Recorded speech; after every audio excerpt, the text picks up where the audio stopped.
Sa malamlam na liwanag ng madaling araw, tahimik na nag-empake si Marisa ng huling gamit sa kanyang bagahe. Ang bawat piraso ng damit ay parang bawat piraso ng kanyang puso, na iiwan sa Pilipinas ngunit kailangang dalhin para sa bagong simula. Nangingilid ang luha sa kanyang mga mata habang tinitiklop niya ang isang lumang t-shirt ng kanyang anak. Sa sala, naghihintay ang kanyang asawang si Joel at ang kanilang dalawang anak na sina Miguel at Sofia. Bagaman bata pa, bakas sa mga mata ni Sofia ang pag-aalala, habang si Miguel, na 11 taong gulang, ay pilit itinatago ang kanyang emosyon. Paano kung hindi mo kami makasama sa Pasko? Tanong ni Sofia. Ang kanyang boses ay nanginginig. Pipilitin kong umuwi anak, at kung hindi man, mag-video call tayo ha. Para na rin akong nandito, sagot ni Marisa, habang pinapahid ang luha sa pisngi ng kanyang anak. Huwag kang masyadong mag-alala, magiging maayos ang lahat, dagdag ni Joel, na sinusubukang maging matatag para sa kanilang lahat. Hinawakan niya ang kamay ni Marisa, pilit pinapalakas ang loob. Sa daan papuntang airport, paminsan-minsan silang nagpapalitan ng mga kwento at alaala, subalit ang karamihan ng oras ay puno ng katahimikan, tanging ingay lamang ng mga gulong sa kalsada ang maririnig. Pagdating sa airport, ramdam ni Marisa ang bigat sa dibdib na mapalayo sa mga minamahal. Mama, sigurado ka bang kailangan mong gawin ito? Tanong ni Miguel, ang kanyang tinig ay napakahina. Oo anak, para ito sa ating lahat. Para sa mas magandang kinabukasan, sagot niya, pinipilit ngumiti sa gitna ng kanyang pagluha. Nang magpaalam na, niyakap ni Marisa ng mahigpit ang bawat isa. Alagaan niyo ang isa't isa. Tawagan niyo ako agad kung may kailangan kayo. Mahal na mahal ko kayo, sabi niya, bawat salita ay may kasamang patak ng luha. Sa loob ng eroplano, nang mag-isa na lamang siya, hindi na napigilan ni Marisa ang kanyang damdamin. Habang umaangat ang eroplano, pakiramdam niya ay kasabay nitong umaangat ang kanyang puso mula sa kanyang dibdib. Tinitigil niya ang mga ulap sa labas ng bintana, at sa katahimikan, hinayaan niyang malaya ang kanyang mga luha. Sa gitna ng mga ulap, dama niya ang layo ng kanyang pamilya, ngunit alam niyang kinakailangan niyang maging matatag para sa kanila. Pagkalapag ng eroplano sa Hong Kong, agad na naramdaman ni Marisa ang kakaibang sigla ng lungsod. Palibhas ay unang beses niyang lumabas ng bansa, bawat tanawin ay bago at nakakamangha, ngunit kasabay nito ang kaba at pangungulila. Sa kanyang pagdating sa bagong tahanan, masaya siyang sinalubong ni Mrs. Wong. Sa una nilang pagkikita, nahirapan si Marisa na intindihin ang pananalita ng kanyang amo. You Marisa, yes. Come, I show house. You listen careful okay, sabi ni Mrs. Wong, na may diin sa bawat salita.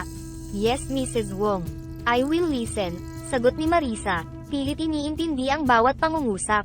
Habang ipinapakita ni Mrs. Wong ang bawat sulok ng bahay, paulit-ulit niyang ipinaliwanag ang mga gawain na dapat asikasuhin ni Marisa. You first, make breakfast. Make congee and bok choy. Then, you clean living room here.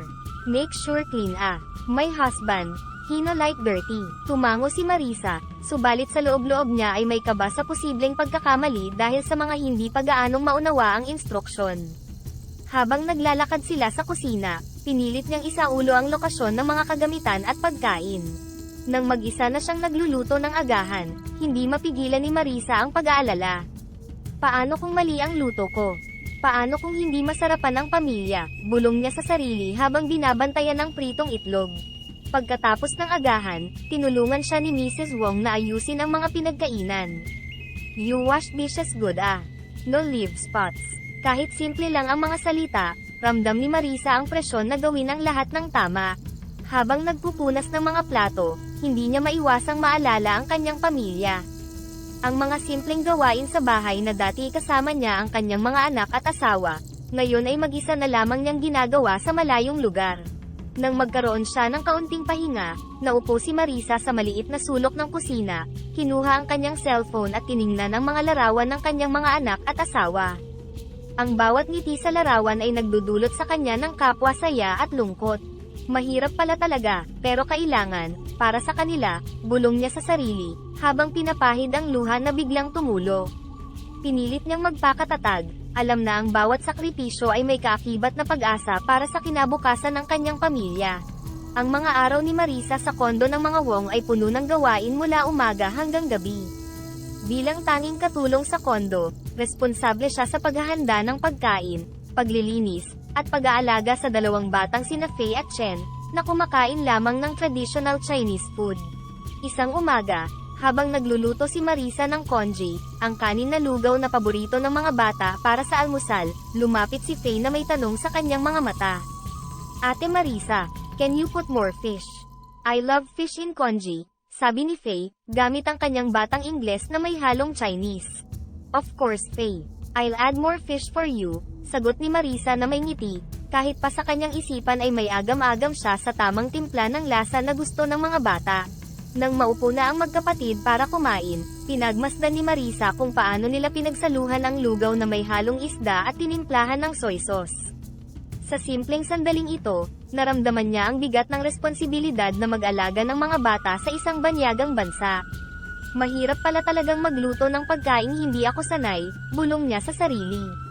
Pagkatapos ng agahan, habang hinuhugasan ni Marisa ang mga pinggan, nilapitan siya ni Mrs. Wong. Marisa, kids eat all. They like food, tanong ni Mrs. Wong sa kanyang broken English. Yes Mrs. Wong. They like the congee very much, sagot ni Marisa, habang nagpupunas ng pinggan. Good, good. You cook well. Just make sure, always Chinese food for kids, okay? They not used to other food, paalala ni Mrs. Wong, na may diin sa kanyang mukha.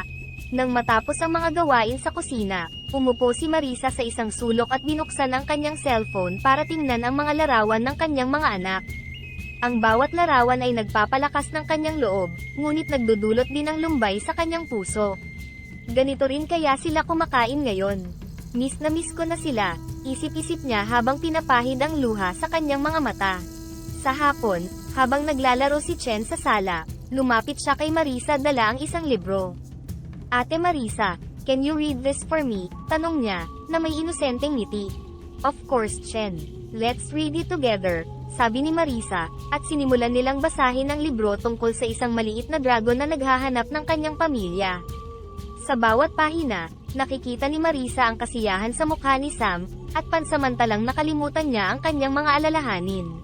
Ang bawat araw sa bahay ng mga Wong ay isang hamon para kay Marisa, ngunit ang bawat ngiti ng mga bata, ang bawat pagkilala sa kanyang pagsisikap, ay nagbibigay sa kanya ng lakas upang ipagpatuloy ang kanyang buhay sa malayong lugar. Ang kanyang dedikasyon sa trabaho ay hindi lamang para sa kanyang sarili, kundi lalo na para sa kanyang mga anak na naghihintay sa kanyang pagbabalik sa Pilipinas na may dalang magandang kinabukasan. Sa wakas, dumating ang pinakahihintay na araw ni Marisa, ang kanyang day off. Sa buong linggo ng walang tigil na trabaho, ito lamang ang araw na mayroon siyang pagkakataong makapagpahinga at makasama ang ibang mga OFW sa Central, isang lugar na kilala bilang puok tambayan ng mga Pilipino sa Hong Kong. Maaga pa lang ay nagbihis na si Marisa, suot ang paborito niyang blouse na dala pa mula sa Pilipinas. Habang naglalakad siya papunta sa bus stop, hindi niya mapigil ang ngumiti, iniisip ang mga kaibigang makikita at ang kwentuhang magpapagaan ng kanyang loob. Pagdating sa Central, agad niyang nakita ang grupong naghihintay sa kanya, sina Ate Lorna, Kuya Bong, at Tessie, mga kababayang matagal na niyang nakasama sa iba't ibang pagkakataon. Marisa, halika na dito, sigaw ni Ate Lorna. Kamusta na ang lahat? Miss ko kayo, sabi ni Marisa habang niyayakap ang bawat isa. Umupo sila sa isang sulok ng parke, kumakain ng daladalang pagkain at nagpapalitan ng mga kwento. Grabe, ang dami kong labada last week. Buti na lang at naka-day off din ako ngayon, kwento ni Tessie, habang kinakagat ang pandesal na dala niya. Oo nga, ako din. Pero ang pinakamiss ko talaga sa araw na ito ay itong ating kwentuhan, sagot ni Ate Lorna. Ikaw, Marisa, kamusta ang trabaho? Okay ba ang mga bata? Okay naman, mababait ang mga bata. Medyo mahirap lang talaga kapag malayo sa pamilya, tugon ni Marisa. Ang kanyang mga mata ay bahagyang namumula. Nagpatuloy ang kanilang pag-uusap, at hindi nagtagal, lumalim ang kanilang mga paksa. Alam nyo, minsan iniisip ko kung tama ba itong desisyon ko. Malayo sa pamilya, mahirap ang trabaho. Pero pag naiisip ko yung mga anak ko, parang lumalakas ulit ang loob ko, sabi ni Marisa, habang nakatitig sa malayo. Tama ka dyan Marisa. Lahat tayo dito may pinagdadaanan, pero yung pagmamahal natin sa pamilya, yun ang nagpapalakas sa atin, Sagot ni Kuya Bong, na may bigat sa boses. Dito tayo sa isa't isa maghugutan ng lakas. Habang lumilipas ang oras, dama ni Marisa ang pansamantalang ginhawa na dala ng pakikisama at suporta ng mga kaibigan. Sa mga sandaling ito, napapawi ang kanyang mga alalahanin, at pakiramdam niya ay hindi siya nag-iisa sa kanyang pakikipagsapalaran. Bago sila tuluyang maghiwa-hiwalay, nagpalitan sila ng mga yakap at pangako. Hanggang sa susunod na linggo ha. Ingat kayo palagi, paalala ni Marisa. Oo, ingat din. Lagi tayong magtutulungan, tugon ni Tessie. Naglakad si Marisa pabalik sa bus stop na may bagong lakas at determinasyon. Bagamat pansamantala lamang ang kanyang kaligayahan, alam niyang sapat na ito upang harapin ang isa na namang linggo ng pagsubok. Ang mga ngiti at suporta ng kanyang mga kaibigan sa Central ay kanyang sandigan sa mga darating na araw. Sa loob ng kondo ng mga Wong, hindi lamang ang araw-araw na gawain ang naging hamon para kay Marisa, kundi pati na rin ang mga espesyal na okasyon tulad ng kaarawan at iba pang pagdiriwang. Isa sa mga pinakahihintay na pangyayari ay ang kaarawan ni Faye, na malapit na. Isang linggo bago ang party, nagsimula na ang mga paghahanda. Si Mrs. Wong, na may halatang excitement sa kanyang boses, ay naglista ng mga gagawin. Marisa, next week, Faye's birthday. We have big party. You help me prepare, okay? We cook lots, decorate house. Yes, Mrs. Wong. What dishes are we going to prepare? Tanong ni Marisa, kumukuha ng notebook para isulat ang mga detalye. We make noodles for long life, chicken, and of course, Faye's favorite, spring rolls.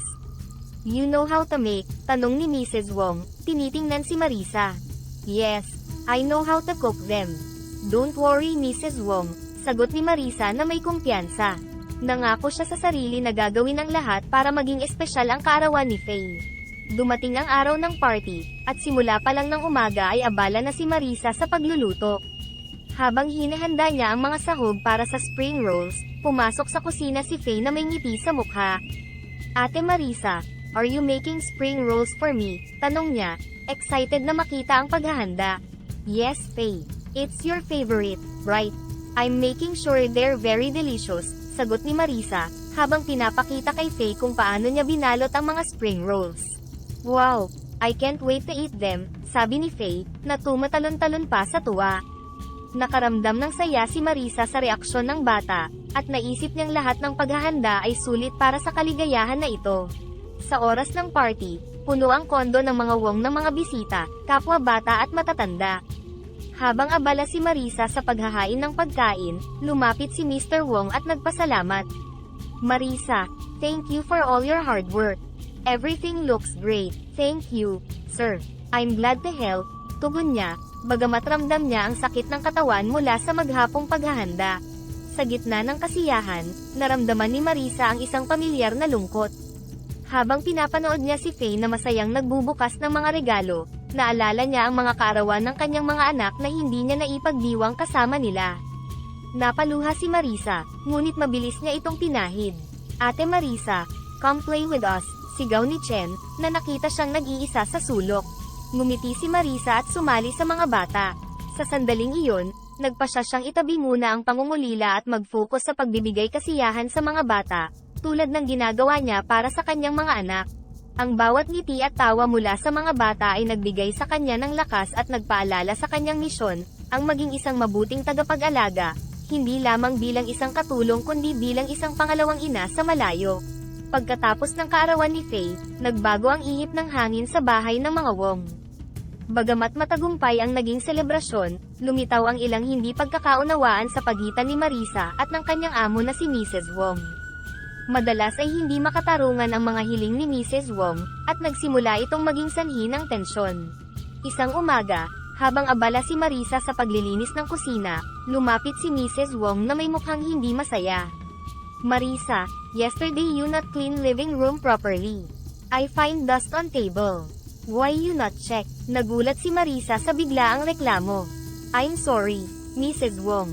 I cleaned the living room. Maybe the dust came in through the window after I cleaned, mahinahon niyang paliwanag, ngunit may bahid ng pag-aalala sa kanyang boses. No excuses. You must do better. This is your job, mariing sabi ni Mrs. Wong, hindi tinatanggap ang paliwanag ni Marisa. Lumabas si Mrs. Wong ng kusina, at naiwan si Marisa na nag-iisip, at medyo nasasaktan sa hindi makatarungang pagtrato sa kanya. Napabuntong hininga siya at nagpatuloy sa kanyang gawain, ngunit ang mga salita ni Mrs. Wong ay patuloy na umaalingaw-ngaw sa kanyang isipan. Sa mga sumunod na araw, naging mas madalas ang mga pagkakataon na tila hinahanapan siya ng pagkakamali ni Mrs. Wong. Isang hapon, habang inihahanda ni Marisa ang merienda para sa mga bata, muling lumapit si Mrs. Wong. "Marisa, why you always make same snack for kids? They need variety. You not think about this?" Tanong ni Mrs. Wong, tila palaging may hinahanap na mali. Nabigla si Marisa. "I can prepare different snacks, Mrs. Wong. I just thought the children liked what I've been making. I will make something different tomorrow. Make sure you do. And make it healthy," tugon ni Mrs. Wong, bago muling umalis. Sa mga sandaling iyon, ramdam ni Marisa ang bigat ng kanyang responsibilidad at ang tila walang katapusang pagsubok sa kanyang pasensya. Ang mga gabi ay ginugugol niya sa pag-iisip kung paano niya mapapabuti ang kanyang trabaho, at kung paano niya mahaharap ang mga hamong ito nang walang sumbong o reklamo. Isang gabi, habang nakaupo mag-isa sa kanyang silid, tumawag si Marisa sa kanyang asawa sa Pilipinas. "Mahirap talaga, mahal. Parang kahit anong gawin ko, hindi sapat. Hindi ko alam kung paano ko pa mapapasaya si Mrs. Wong," malungkot niyang ibinahagi. "Mahal, alam kong mahirap, pero tandaan mo, ginagawa mo yan para sa atin, para sa mga bata. Huwag kang mawalan ng loob. Mahal ka namin at naniniwala kami sa'yo," sabi ng kanyang asawa. Ang suportang natanggap ni Marisa mula sa kanyang pamilya ay nagbigay sa kanya ng lakas upang ipagpatuloy ang pakikibaka.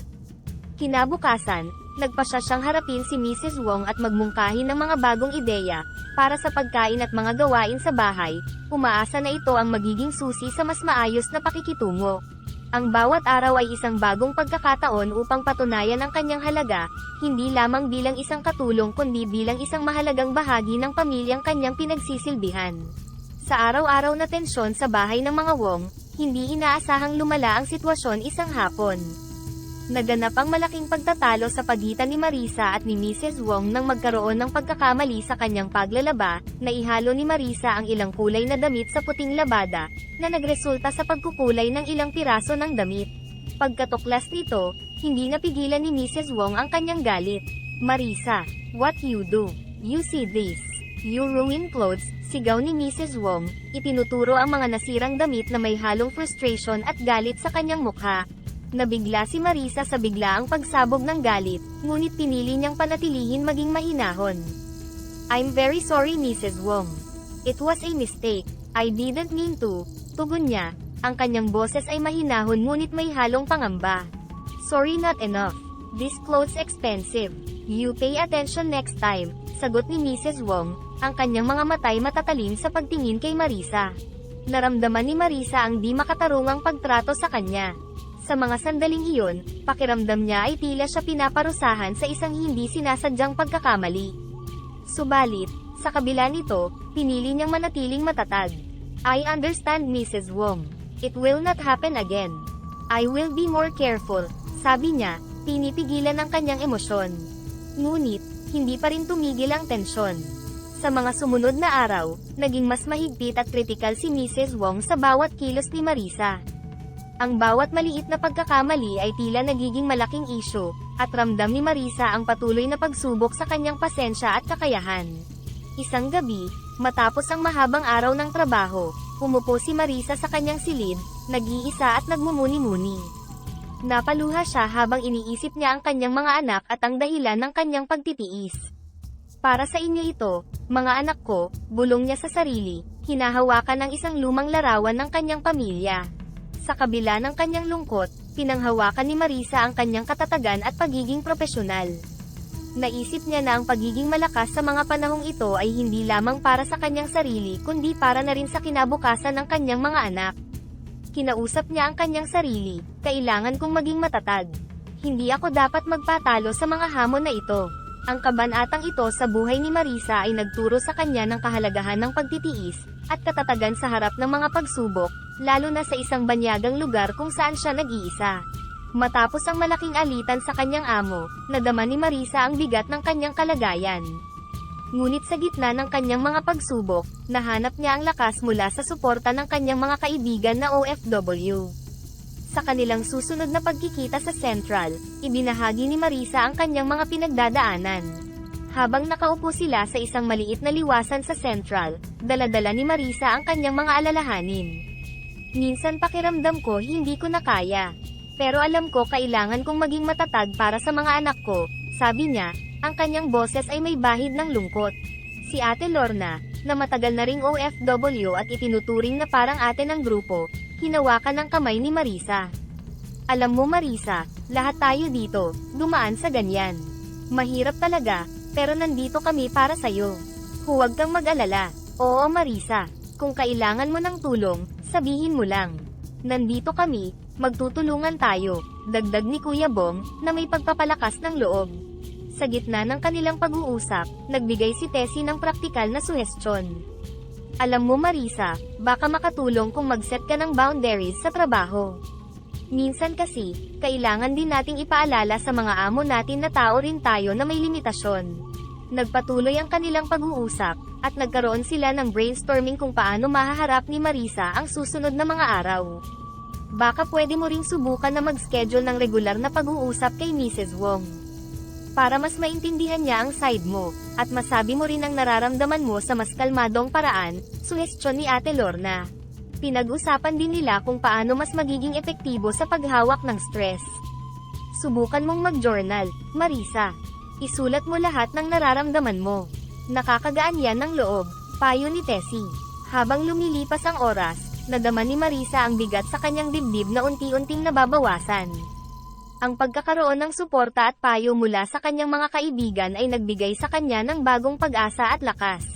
Salamat sa inyo, talagang malaking tulong ang pagkakaroon ko ng mga kaibigan dito. Hindi ko alam kung paano ko malalagpasan ito nang wala kayo, sabi niya, puno ng pasasalamat. Bago sila maghiwa-hiwalay, nagbigay sila ng yakap ng suporta kay Marisa. Tandaan mo Marisa, hindi ka nag-iisa. Nandito lang kami, isang tawag mo lang, paalala ni Ate Lorna. Naglakad si Marisa pauwi na may bagong perspektibo at plano. Naisip niya na kahit mahirap ang sitwasyon, may mga taong handang tumulong at sumuporta. Sa kanyang pagbalik sa trabaho, may dala siyang bagong lakas at determinasyon na harapin ang bawat araw na may tapang at pag-asa. Sa likod ng bawat ngiti at pagpupursige ni Marisa, nagtatago ang isang malalim na lungkot na madalas niyang dinaranas sa katahimikan ng gabi. Ang emosyonal na epekto ng kanyang trabaho at ang pangungulila sa kanyang pamilya ay madalas na nagpapaluha sa kanya. Isang gabi, matapos ang mahabang araw ng pagtatrabaho, nakaupo si Marisa sa kanyang maliit na silid. Ang tanging ilaw ay nagmumula sa munting lampshade sa tabi ng kanyang kama. Hawak niya ang isang lumang larawan ng kanyang mga anak at asawa, habang ang mga luha ay tahimik na umaagos sa kanyang mga pisngi. Sa gitna ng kanyang pag-iisa, tumunog ang kanyang telepono. Ito ay tawag mula sa kanyang asawa, na laging nakaalalay sa kanya sa mga oras ng pangungulila. Kamusta ka na mahal? Malumanay na tanong ng kanyang asawa. Heto, nakakaraos naman. Pero mahirap talaga, lalo na paggabi.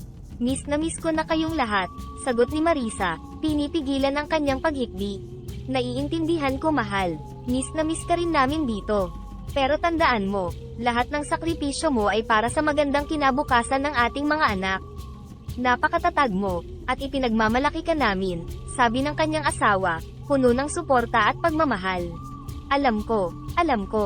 Pero minsan, hindi ko maiwasang makaramdam ng lungkot. Parang napakalayo ko sa inyo, pag-amin ni Marisa. Hindi ka nag-iisa, mahal. Nandito lang kami, lagi kang nasa puso at isipan namin. Bawat gabi, ipinagdarasal ka namin.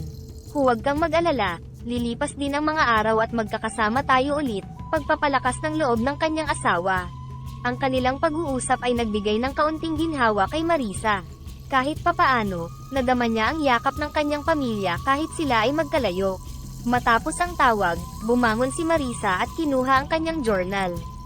Sinimulan niyang isulat ang kanyang mga saloobin at damdamin, ang lungkot, ang pag-aalala, at ang kanyang mga pangarap para sa hinaharap. Ang pagsusulat ay naging paraan niya upang mailabas ang mga emosyong kinikimkim niya sa araw-araw.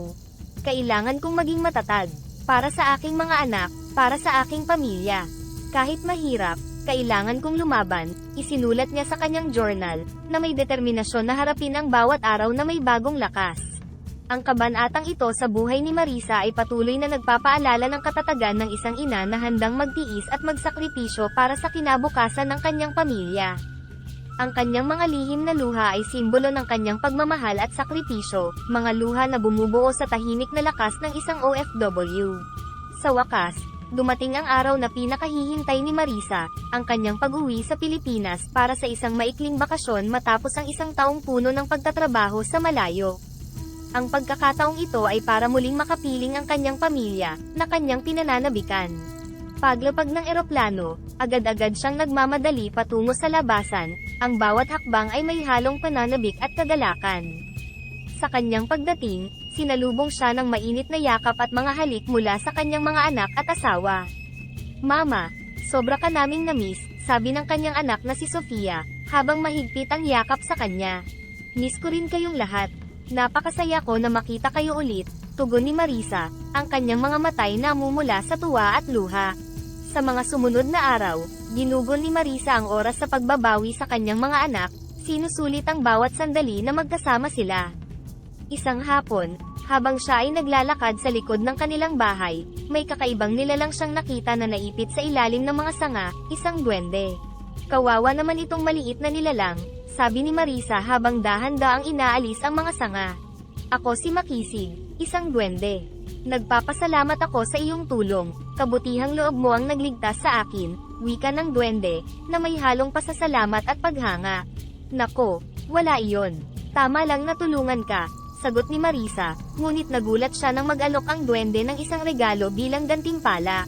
"Bilang pasasalamat, nais kong bigyan ka ng isang mahiwagang garapon. Ilagay mo lamang ang kaunting bigas dito, at sa loob ng 3 araw, ito'y magiging ginto," paliwanag ng duwende, habang inaabot ang isang lumang garapon na may kumikinang na mga simbolo. Nagtataka man sa hindi pangkaraniwang regalo na ito, tinanggap ni Marisa ang garapon. "Talaga? Salamat Makisig. Subukan ko ito pagdating ko sa loob," sabi niya, hindi lubos na makapaniwala. Pagpasok sa bahay, inilagay ni Marisa ang kaunting bigas sa garapon at itinabi ito. Sa mga sumunod na araw, habang abala siya sa pakikipagbonding sa kanyang pamilya, paminsan-minsan niyang sinisilip ang garapon, nag-aabang sa mahiwagang pagbabago. Sa ikatlong araw, laking gulat niya nang makitang ang bigas ay naging ginto nga. "Hindi ako makapaniwala, totoo nga," sambit ni Marisa, ang kanyang mga matay lumalaki sa pagtataka at tuwa. Sa kanilang munting sala, ipinakita ni Marisa ang garapon na puno ng ginto sa kanyang asawa at mga anak. Habang umiikot ang garapon sa ilaw, kumikinang ang mga butil na tila maliliit na bituin sa kalangitan. Paano nangyari ito?" namamanghang tanong ng kanyang asawa na si Joel, habang pinagmamasdan ang kumikinang na laman ng garapon. "Sinong nagbigay nito sa'yo?" dagdag na tanong ni Sofia, ang kanyang mga mata ay puno ng kuryosidad at pagtataka. Huminga ng malalim si Marisa bago sumagot, pinipili ang mga salitang kanyang gagamitin. "May nakilala akong duwende sa likod bahay, naipit siya sa ilalim ng mga sanga. Tinulungan ko siya at bilang pasasalamat, binigay niya ako itong garapon. Sabi niya, ilagay ko lang ang bigas at magiging ginto ito pagkalipas ng 3 araw." Napuno ng katahimikan ang silid habang pinoproseso ng pamilya ang kwento ni Marisa. Si Miguel, ang panganay na anak, ang unang nagsalita, "Talaga nay? Parang sa mga kwento lang." Ngumiti si Marisa. "Oo anak, hindi rin ako makapaniwala noong una, pero eto na, totoo pala. Napakabait mo nay, kaya siguro binigyan ka ng duwende ng gantimpala," sabi ni Sofia, ang kanyang tinig ay puno ng paghanga at pagmamalaki sa kabutihan ng kanyang ina. Nagtawanan sila, ngunit may bahid ng pag-aalinlangan si Joel. "Mahal, sigurado ka bang ligtas ito? Wala bang kapalit na hinihingi ang duwende?" Sinabi niya na walang hinihinging kapalit. Tulong lang daw ang gusto niyang ibalik sa akin dahil sa ginawa kong pagtulong sa kanya, paglilinaw ni Marisa. Nag-usap ang mag-anak kung paano nila gagamitin ang mahiwagang garapon. Si Marisa, bagamat nag-aalala, ay napuno rin ng pag-asa na baka ito na ang simula ng mas magandang kinabukasan para sa kanilang pamilya. "Magiging maingat tayo," sabi ni Marisa. "At gagamitin natin ito para sa kabutihan. Para sa mas magandang edukasyon nyo, at para sa mga pangarap nating lahat." Sa gabing iyon, Bago matulog, nagdasal si Marisa ng pasasalamat sa biyayang natanggap at humiling ng gabay sa kung paano nila gagamitin ang regalo na ito ng may karunungan at pag-iingat. Ang kanyang puso ay puno ng pasasalamat at pananabik sa mga magagandang pagbabagong dala ng mahiwagang garapon. Sa kanilang bagong sala, nakaupo ang pamilya ni Marisa, tinatamasa ang bagong yaman at pagbabagong hatid ng mahiwagang garapon. Ang maluwang na bahay na kanilang nabili ay simbolo ng bagong kabanata sa kanilang buhay, kung saan hindi na kailangan pang bumalik ni Marisa sa Hong Kong. Mahal, tignan mo kung gaano kaligaya ang mga bata, ani Joel habang pinagmamasdan ang kanilang mga anak na masayang naglalaro sa kanilang bagong hardin. Oo nga mahal, hindi ko inakala na darating tayo sa puntong ito. Mula sa pag-iipon ng bawat sentimo, ngayon ay may sapat na tayo hindi lang para sa ating pangangailangan, kundi pati na rin para sa hinaharap ng mga bata, sagot ni Marisa, hindi may pinta ang saya sa kanyang mukha. Nakita ni Sofia at Miguel ang masayang usapan ng kanilang mga magulang at sila'y lumapit. Mama, Papa, salamat po sa lahat. Salamat dahil hindi mo na kailangan umalis mama. Masaya kami na kasama ka namin araw-araw, sabi ni Sofia, ang kanyang boses ay puno ng pasasalamat. Oo nga Nay, salamat. At ang ganda din pala ng bagong school namin. Ang dami kong natutunan, at ang dami kong bagong kaibigan, dagdag ni Miguel, ang kanyang mukha ay sumisikat sa tuwa. Nagyakapan ng buong pamilya, damang-dama ang init ng pagmamahal at kasiyahan sa kanilang bagong tahanan. Sa kalaunan, nag-usap-usap sila tungkol sa mga posibilidad ng pagtulong sa iba, lalo na sa mga naiwang OFW na nahihirapan pa rin. Alam nyo, naisip ko rin na magtayo ng foundation para sa mga OFW.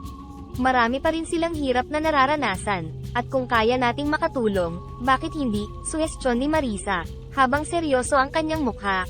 Tama ka mahal, may kakayahan tayo ngayon na magbigay ng suporta. Maaari tayong mag-alok ng scholarships para sa mga anak ng OFW, o magbigay ng legal na tulong para sa mga nangangailangan, sang-ayon ni Joel, aktibong sumusuporta sa plano. Ang gabi ay dumaan sa masayang pagpaplano at paglalatag ng mga pangarap hindi lang para sa kanilang sarili kundi para rin sa kapakanan ng iba.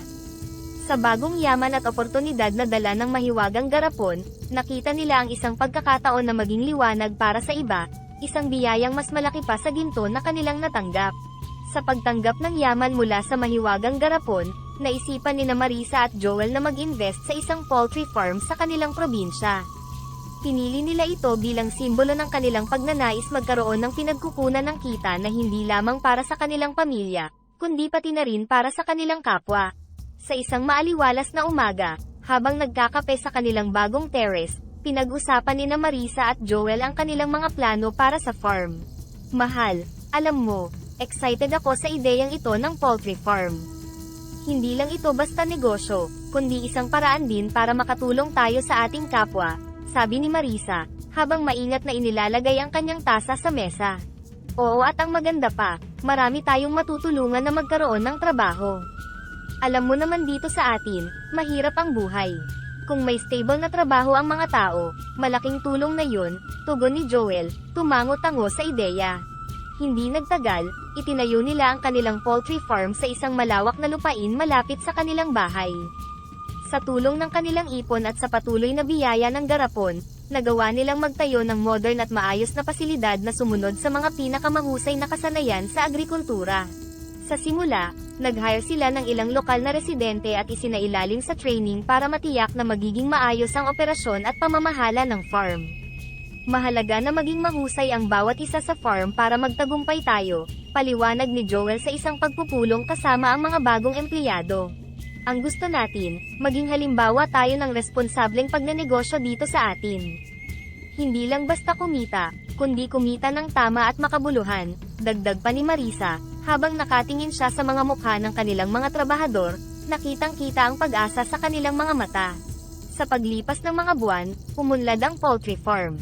Naging kilala ito hindi lang dahil sa kalidad ng mga produkto, kundi pati na rin sa maayos na pagtrato nila sa kanilang mga empleyado at sa kapaligiran. Nagsimula silang makilala sa buong probinsya at maging sa kalapit na mga lugar. Isang hapon, habang naglilibot sa farm, pinagmasdan ni Marisa ang lahat ng kanilang naabot. Joel, tignan mo, lumago na ang lahat. Parang kailan lang pinapangarap lang natin ito. Oo nga mahal. At ang lahat ng ito, nagsimula sa iyong kabutihan at sa tulong ng isang maliit na duwende, sagot ni Joel, sabay akbay kay Marisa. Sa paglubog ng araw, nagyakapan ang mag-asawa, parehong nagpapasalamat sa mga biyayang natanggap, at sa pagkakataong makagawa ng positibong pagbabago hindi lamang para sa kanilang pamilya kundi para sa buong komunidad. Ang poultry farm ay naging simbolo ng kanilang pagmamahal at dedikasyon, hindi lamang isang negosyo, kundi isang misyon para sa mas magandang bukas.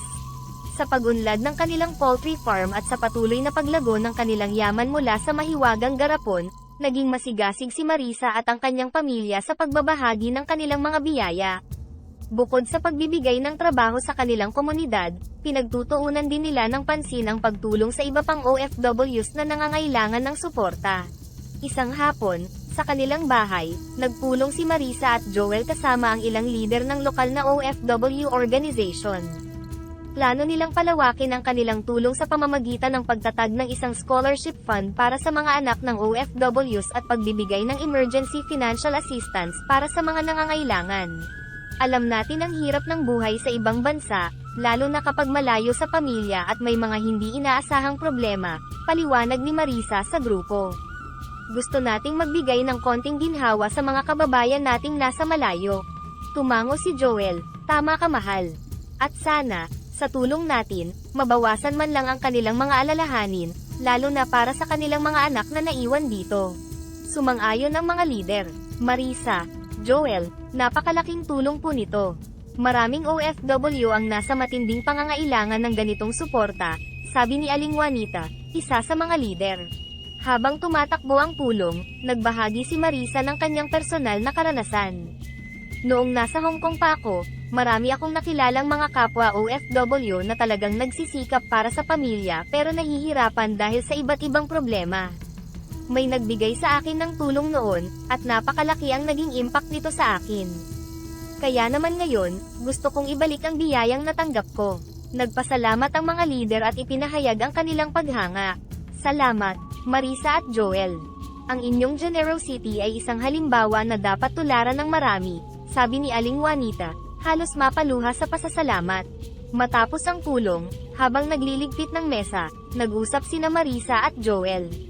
Mahal, nakakataba ng puso na makitang may magandang naidudulot ang ating pinaghirapan, ani Marisa. Oo nga, mahal. At alam mo, ang pagtulong natin sa kanila ay parang pagtulong na rin natin sa ating mga sarili noong mga panahong nangangailangan tayo. Ito yung cycle of goodness na gusto nating ipalaganap, sagot ni Joel, puno ng pagmamalaki sa kanilang nagawa. Sa mga sumunod na buwan, nakita nila ang bunga ng kanilang tulong. Maraming pamilya ng OFW ang nakapagpaaral ng kanilang mga anak, at maraming OFW ang nakauwi sa Pilipinas sa oras ng krisis dahil sa tulong na kanilang natanggap. Sa bawat kwentong kanilang narinig, lalong tumibay ang kanilang pasya na ituloy ang kanilang advocacy. Si Marisa, sa bawat tulong na kanyang naibibigay, ay lalong nakadarama ng kasiyahan at kaganapan, ang tunay na yaman ay nasa pagbabahagi ng biyaya sa kapwa. Habang lumalawak ang tulong ni Marisa at ng kanyang pamilya, nakatanggap sila ng balita tungkol sa ilang OFWs na nakaranas ng pangmamaltrato sa ibang bansa. Naisipan ni Marisa na palawakin pa ang kanilang suporta hindi lamang sa pinansyal na aspeto, kundi pati na rin sa pagbibigay ng legal na tulong para sa mga naaabusong OFWs. Isang araw, nagtipon si Marisa at ang kanyang team sa kanilang bahay upang talakayin ang isang partikular na kaso ng isang OFW na si Ana, na nakaranas ng hindi makatarungang pagtrato sa kanyang amo sa Middle East. Sa tulong ng kanilang foundation, naipanalo nila ang kaso ni Ana, at nakauwi siya sa Pilipinas na may sapat na kompensasyon. Ma'am Marisa, hindi ko po malilimutan ang tulong na ibinigay niyo sa akin. Kung hindi dahil sa inyo, baka nasa malalang sitwasyon pa rin ako ngayon, sabi ni Ana, habang nasa isang maliit na salo-salo sa bahay ni Marisa para sa mga OFW na natulungan ng foundation. Nandito lang kami para tumulong, Ana. Alam ko ang pinagdaanan mo, at ayaw namin na may iba pang makaranas ng ganoong sitwasyon, tugon ni Marisa, habang iniabot niya ang isang envelope kay Ana. At ito, sana makatulong ito sa iyo para makapagsimula ng maliit na negosyo dito sa Pilipinas. Labis ang pasasalamat ni Ana, hindi lamang dahil sa tulong pinansyal kundi dahil na rin sa moral na suporta na ibinigay sa kanya. Salamat po talaga, Ma'am Marisa. Hindi lang po ito tungkol sa pera, kundi sa pagpaparamdam niyo sa amin na may nagmamalasakit at handang tumulong. Plano ko pong magtayo ng maliit na tindahan para hindi na ako kailangang umalis pa. Habang dumarami ang mga OFW na natutulungan ng foundation, ganon din ang dami ng pasasalamat at kwento ng tagumpay na bumabalik kay Marisa at sa kanyang pamilya. Ang bawat pasasalamat ay nagbibigay inspirasyon kay Marisa na ipagpatuloy ang kanyang mga advokasya.